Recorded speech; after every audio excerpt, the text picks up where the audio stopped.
পুকুর পাড়ের বন্ধুত্ব। একটা শান্ত গ্রামে ছিল একটা পুকুর। পুকুরের সামনে ছিল রঙিন ফুলে ভরা এক সুন্দর বাগান। বাগানের পাশে ছিল একটা ছোট্ট বাড়ি। সেই বাড়িতেই থাকতো ছোট্ট মেয়েটি লীলা। লীলা খুবই হাসি খুশি দয়ালু একটা মেয়ে। তার চারজন বিশেষ বন্ধু ছিল।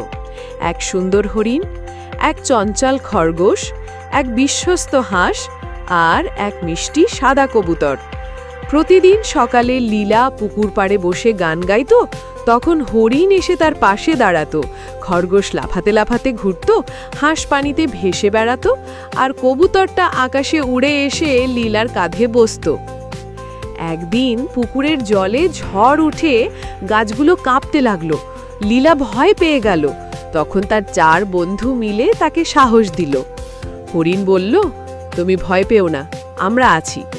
খরগোশ হাসতে হাসতে তার হাত ধরে রাখল। হাঁস কুয়া কুয়া করে পুকুরের ঢেউ থামানোর চেষ্টা করল। কবুতর আকাশে উড়ে গিয়ে মেঘ সরিয়ে দিল। শেষে আকাশ পরিষ্কার হলো। সূর্যের আলো আবার ফুলবাগানকে ভরে দিল।